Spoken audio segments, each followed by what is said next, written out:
pessoal. Então, hoje a nossa ideia aqui, da aula de hoje, a gente vai falar sobre funções recursivas, né? Recursividade em algoritmo.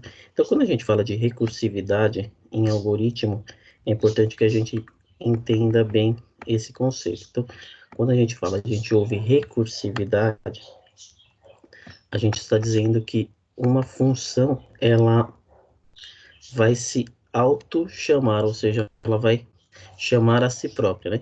Então, para a gente começar a falar sobre recursividade, a gente viu, né, nas aulas anteriores aí como criar uma função, qual a sua importância dentro de uma implementação, ou seja, a gente cria uma função e para que a gente cria uma função, né? Para que a gente divida o nosso algoritmo em pequenos problemas. Então, assim, a gente cria várias funções, ou seja, pequenas soluções, e juntando todas essas funções, a gente consegue resolver o problema maior, que é o nosso algoritmo, né? Que é o problema efetivo que a gente tem que resolver.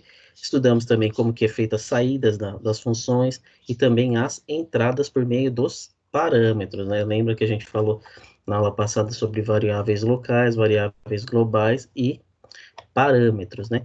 E aí, na aula de hoje, a gente vai falar de uma função um pouquinho especial, que é chamada função recursiva, né? Então, quando a gente ouve, né, a gente escuta esse termo recursividade, o que que ele é? A palavra recursiva, ela está associada à ideia de recorrência, ou seja, de repetir uma determinada situação. Ele vai recorrer, né? Vai acontecer várias vezes aquela determinada situação. E quando a gente fala de recursividade em programação, basicamente quando uma função chama a si mesma. Então, quando a gente fala de recursividade em programação, nós estamos dizendo que é uma função que chama a si mesma. E aí, gente, a gente vai entender um pouquinho como que é, né? O que que difere a função recursiva das outras funções? Basicamente, no escopo e no desenho da função, é exatamente a mesma coisa. Porém, a única diferença é que aquela função, ela vai invocar ela dentro dela mesma. Então, ou seja, ela vai se chamar dentro dela mesma. Então, isso aí é a chamada recursividade, tá? E para a gente entender aí o processo da função recursiva, a gente tem que pensar que a gente tem que ter alguns pontos de atenção. Conforme eu comentei, como ela é uma função que se auto-chama, a gente tem que tomar cuidado, porque se a gente fizer uma implementação de uma função recursiva, o que pode acontecer? Ela pode entrar num loop infinito e fazer o estouro de memória. Então, para isso, a gente tem que estar atento a alguns pontos, que é o chamado ponto de parada, onde a função recursiva chama a si próprio até que o ponto de parada seja estabelecido, né? Ou seja, o ponto de parada pode ser alcançado através do quê? De uma estrutura condicional. O que é estrutura condicional, gente? Lembra quando a gente falava lá do comando C, né? Um comando de decisão? Essa é a nossa estrutura condicional. Ou através de um valor informado pelo próprio usuário. Ou seja, toda vez que eu tenho uma função recursiva, eu tenho que ter um ponto de parada. Ou seja, eu tenho que identificar um ponto onde aquela função vai parar, vai sair da função, para que ela não entre num loop infinito.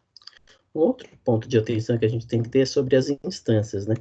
Uma função, ela possui em seu corpo variáveis e comandos, os quais são alocados na memória de trabalho. E no uso de uma função recursiva, os recursos, né, variáveis e comandos, são alocados em o quê?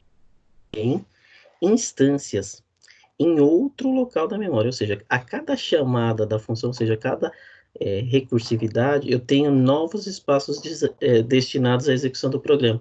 E é justamente por esse ponto que o ponto da parada é crucial, ou seja, se eu não tiver um ponto de parada, eu vou ficar ali chamando sempre, alocando novos espaços de memória, e aí o que vai acontecer? Eu vou ter um loop infinito e vou ter um estouro de memória.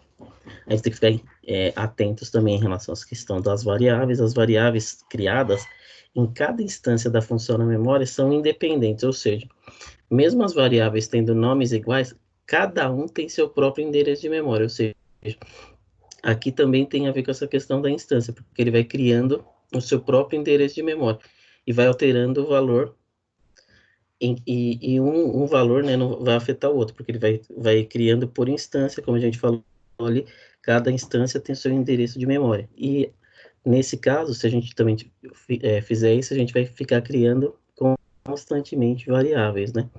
E a gente tem que ter também o quê? Um caso base.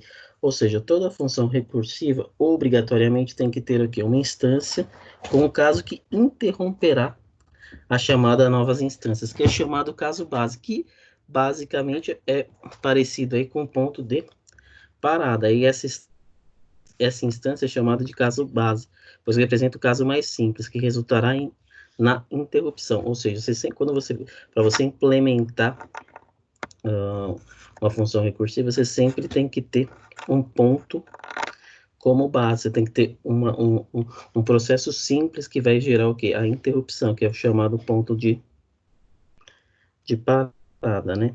E aí, eu vou explicar um pouquinho agora como que vocês vão ver aí as funções recursivas, né? Então, vamos lá, eu vou replicar aqui a tela para explicar isso aqui para vocês. Então, aqui a gente vai ter uma função, eu criei um programinha a respeito de cálculo fatorial. Então, o que é o cálculo fatorial? Então, vamos pensar o seguinte. Se eu entrar com o número 5, como que é o cálculo fatorial desse número? Então, é 5 vezes 4 vezes 3 vezes 2 vezes 1. Então, basicamente, o que eu preciso? Eu preciso saber que todo fatorial, então, se eu tiver um fatorial de 1, ele é 1. Menor que 1 também é 1. Todo fatorial de 1 ou menor que 1, ele é 1. Então, o que a gente fez aqui? Eu criei uma função chamada fatorial, que ela recebe como parâmetro um número n. E aí eu criei uma variável adicional, que é vfat, que é o valor do fatorial. E aí eu fiz a seguinte condição. If, ou seja, se o número que eu entrei, se o parâmetro que eu passei, o n, for menor ou igual a 1, o que ele vai fazer?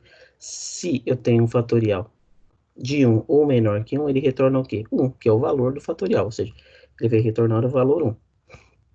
Se não, o que ele vai fazer, gente? Observem aqui, ó. Ele vai pegar o v fatorial e vai fazer o seguinte, ele vai pegar um número que eu passei como parâmetro vezes a própria função fatorial. Ó. Então, isso daqui é o recursividade. Ó. Fatorial e fatorial. Ou seja, aí ele vai chamar novamente a função, mas ele vai fazer o quê? Vai pegar o número que eu digitei menos 1. Ou seja, ele vai começar a fazer essa interação sempre pensando o quê? 5 vezes o quê? 5 vezes fatorial de 4. Aí depois, 4, depois do 4, 3, 2, 1. Então, eu vou mostrar aqui como que isso vai funcionar. Então, basicamente, o que a gente vai fazer? Se a gente tivesse no nosso programinha ali, ó, digite o número que deseja calcular o fatorial. Ele entra com o número 5. E aí, como está aqui, né, eu coloquei aqui para ele digitar um número, né, digite um número para calcular o fatorial e armazeno, e aí eu chamo o que? O fatorial, né, que eu chamo a função, baseado aqui no número que eu fiz. Então, o que ele vai fazer aqui? Basicamente, ele vai fazer, digite o número do cálculo fatorial. Ele vai digitar 5. Aí armazenou 5 na variável número. Aí eu faço o quê? F é igual a quê? Fatorial, que é, ou seja, a função de 5. Aí o que ele faz na função? Lembra que eu vim aqui, ó, olha a função. Ele vai fazer o seguinte. Ele vai perguntar, 5. 5 é menor ou igual a 1? Não. Ele vem para o else. O que ele vai fazer? V fatorial é igual a 5 vezes fatorial do quê, gente? 5 menos 1 é o quê? 4. Aí ele vai chamar de novo a função fatorial. Se eu chamar de novo a função fatorial, o que ele vai fazer? Ele vai voltar aqui e vai perguntar, 4? 4 é menor ou igual a 1? Não. Então, o que ele vai fazer? V fatorial igual a 4 vezes fatorial de quanto? 4 menos 1, 3. Aí, o que eu vou fazer aqui? De novo. 3. 3 é menor ou igual a 1? Não. Então, ele vai para o else aqui de novo. O que ele vai fazer? V fatorial igual a quê? 3 vezes fatorial de 2. Aí vai chamar de novo fatorial. 2. 2 é menor ou igual a 1? Então, vai para o Elcio aqui de novo. Então, ele vai fazer V fatorial igual a 2 vezes fatorial de 1. Aí, quando chegar no fatorial de 1, o que ele vai fazer? Fatorial de 1. 1 é menor ou igual a 1? É. Então, o que ele vai retornar? 1. Então, o que ele fez aqui? Ele vai finalizar, ele vai sair da nossa função. E aí, o que ele vai fazer? 5 vezes 4 vezes 3 vezes 2 vezes 1. E esse valor vai dar o quê? 120. Então, aí é que ele fez o cálculo do fatorial. Então, basicamente, é assim que esse processo funciona. Eu vou mostrar aqui ele sendo executado para vocês.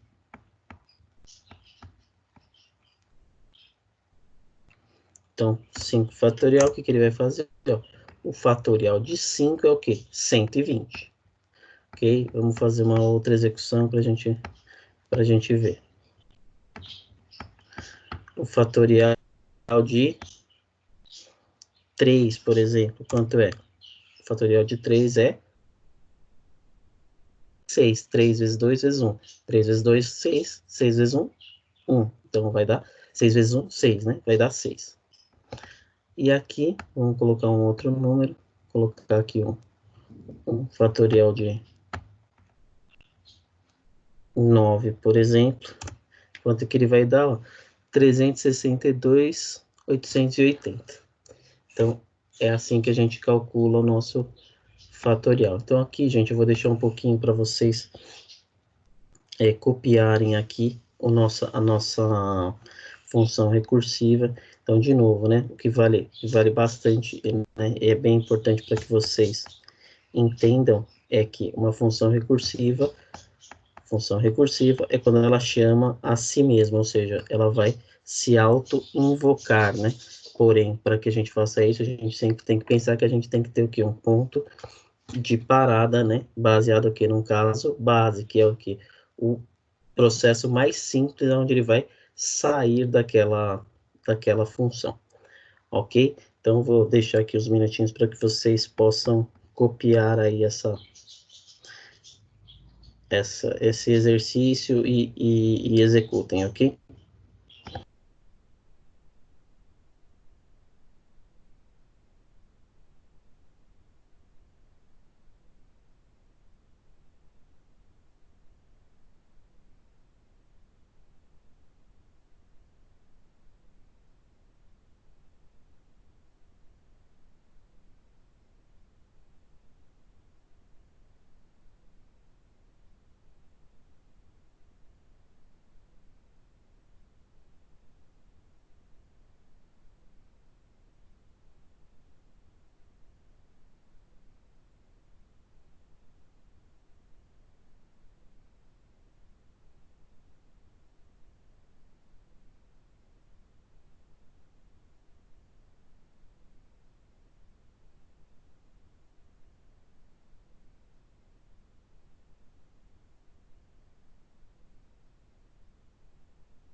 Bom, pessoal, agora eu queria propor para vocês aí um exercício para entrega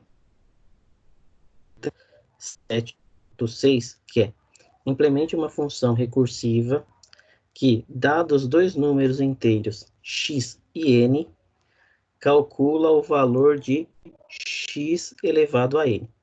E aí, para facilitar um pouquinho a vida de vocês, o que eu fiz? O caso base é o qual x elevado a zero é igual a 1, ou seja, todo número elevado a zero vai ser igual a 1. E para fazer a recursão, o que a gente precisa pensar? Que aquele número xn é igual a quê? X vezes xn menos 1. Então, é isso que a gente precisa implementar aqui no código. Então, para ajudar um pouquinho vocês, o que a gente já fez aqui, ó? Então, vamos pensar aqui, o nosso programinha é um cálculo de potenciação. Então, eu criei aqui um include, né, o IO e lib, e aí eu criei aqui no nosso main, no programa principal, para ele entrar com x e n. Então, eu vou digitar um valor para x e vou digitar um valor para n. E vou armazenar ele numa variável x e vou armazenar ele numa variável y. Por enquanto, é isso isso vai ser o nosso programa principal. E aí a gente precisa definir o que? A nossa função. Então, o que eu criei aqui? Uma função do tipo inteira, chamada poten, que é potenciação. O que ela vai receber, gente? Ela vai receber como parâmetro um inteiro base e um inteiro expoente. E aí, o que eu estou dizendo? Se expoente for igual a zero, ele vai retornar o quê? Lembra que a gente falou ali, ó? O que ele retorna? Retorna 1. Então, aqui, ó, o que ele tem que retornar? Returne 1. Ou seja, nesse caso aqui, toda vez que o expoente for igual a zero, ele vai retornar 1. Se não, o que a gente vai ter que fazer, gente? Que é aí que é onde eu quero que vocês pensem e reflitam aí no nosso exercício. Então, como que eu vou fazer para implementar exatamente essa função aqui, ó? Xn igual a x vezes xn menos 1. Então, eu vou deixar aqui por alguns minutos para vocês copiarem também essa parte da resolução que eu passei, para que vocês possam até o dia 7/6, ok?